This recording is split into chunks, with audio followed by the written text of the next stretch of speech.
కథాకమలం విందాం పాటిద్దాం వేదికకు స్వాగతం. కథలోకి వెళ్ళే ముందు కొంతమంది అడిగారు, అంటే నన్ను డైరెక్ట్గా అడగలేదు, మా ఫ్రెండ్స్ని అడిగారు. కథాకమలం బాగుంది, కథలు వింటున్నాము, కానీ కథాకమలం ఏంటి అన్నారు. కథాకమలం అంటే, కథాకమలం అనేది ఒక మంచి ఉద్దేశంతో ప్రవేశపెట్టిన ఒక వేదిక. చిన్నపిల్లల కోసం మొదలుపెట్టి ఇది పెద్ద పిల్లలు అంటే పెద్దవాళ్ళు కూడా వింటున్నారు ఇంట్రెస్ట్గా అని చెప్పి ఓపెన్ అయ్యి అందరం వినేలాగా తయారైన వేదిక ఇది. కథాకమలం అని ఎందుకు ఆ పేరుకు అర్థం ఏంటి అంటే, కథలు విని మనందరం కూడా కమల పుష్పాల్లాగా పవిత్రంగా అవ్వాలనేది ఈ వేదిక ముఖ్య ఉద్దేశం. సో ఎక్కువ ఏం ఆలోచించొద్దు, కథాకమలం కూడా మనలాగా ఒక వ్యక్తి. సో ఈ కథలు వింటూ కథాకమలం కథలు చదువుతూ కథాకమలం కూడా మనందరిలాగే రోజు రోజుకి వ్యక్తిత్వ వికాసం చెందుతుంది. అదండి ఈ కథాకమలం ఉద్దేశం. మరి కథలోకి వెళ్ళిపోదాం, సరేనా? మరి నన్ను అంటే కథాకమలం చెప్తుంది, కథాకమలాన్ని సపోర్ట్ చేస్తున్న వారందరికీ కూడా గ్రాటిట్యూడ్ చెప్తుంది. ఓకే, మరి కథ. ఒక గ్రామ పరిసరాల్లో ఒక నల్లత్రాచు ఉండేది. ఎంతోమంది దాని కాటుకు బలై ప్రాణాలు విడిచారు.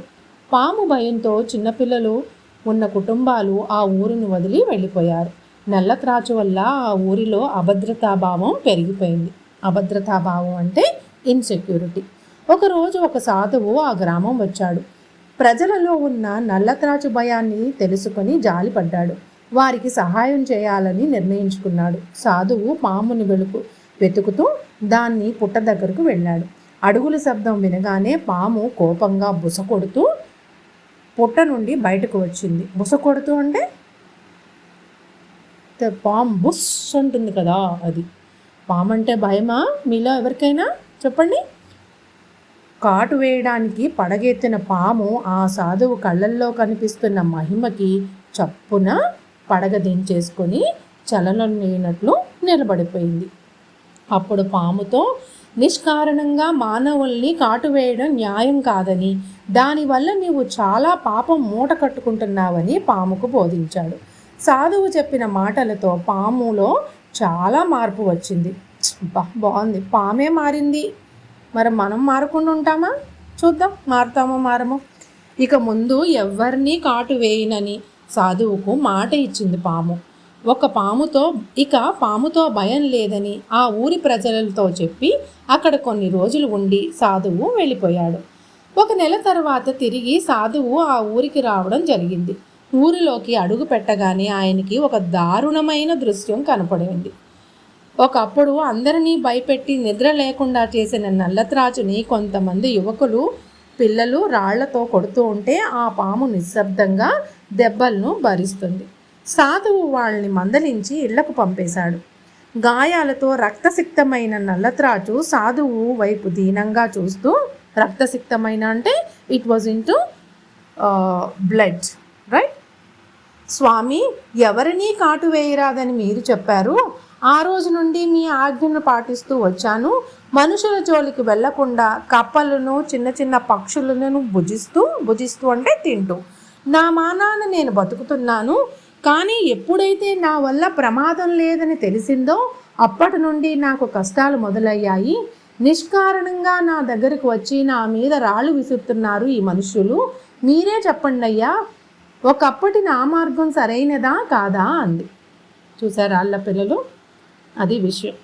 పాము మనల్ని కాటేయడానికి పుట్టలేదు, అది బ్రతకడానికి పుట్టింది. కానీ మనల్ని చూసి మనం దాన్ని చంపేస్తామని కాటేస్తుంది. అర్థమైందా? సాధువు ప్రేమగా దాని వైపు చూస్తూ, మనుషులను కాటు వేసినప్పుడు నీది సరైన మార్గం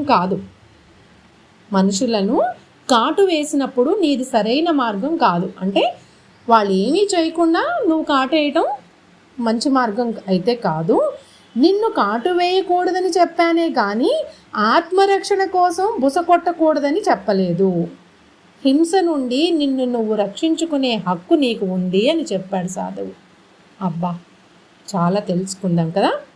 అయితే ఇక్కడ ఏం తెలుసుకోవాలంటే మనల్ని ఎవరైనా కావాలని ఇబ్బంది పెడుతున్నారనుకోండి, మనం మంచి వాళ్ళను అని ఒక ముద్ర స్టాంపు వేయించుకోవడానికి ఆ ఇబ్బందిని భరించడం గొప్ప కాదు, అది చేతకానితనం అవుతుంది. వాళ్ళు మనల్ని చంపేస్తారు, మనుషుల్ని పాము చంపినట్టు.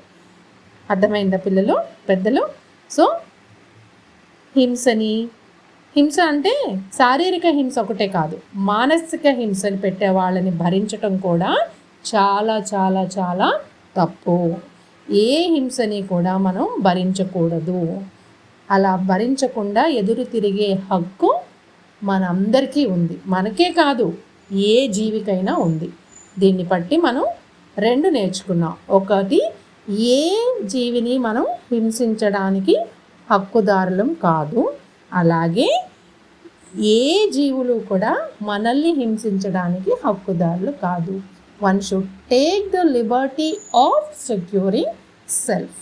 ఇదర్రా మరి మంచి టైటిల్ ఇవ్వండి. ఎక్కువ మంది కామెంట్స్ ఇవ్వట్లేదు. Okay, I can understand. Katha Kamalam can always understand your state of not commenting, no problem, but if possible do please comment. మరి ఈరోజు ప్రశ్న, మనుషులు పాముని ఎందుకు కొట్టారు? మొదటి ప్రశ్న, మనుషులు పాముని ఎందుకు కొట్టారు? ఓకే. సెకండ్ క్వశ్చన్, మన ఆత్మరక్షణ కోసం మనం ఏ విధంగా ప్రవర్తించాలి? మన ఆత్మరక్షణ కోసం మనం ఏ విధంగా ప్రవర్తించాలి? ఇది రెండో ప్రశ్న.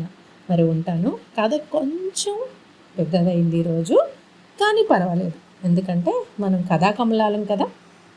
సర్వే జన సుఖినో భవంతు, లోకా సంస్థాం సుఖినో భవంతు. జై హింద్.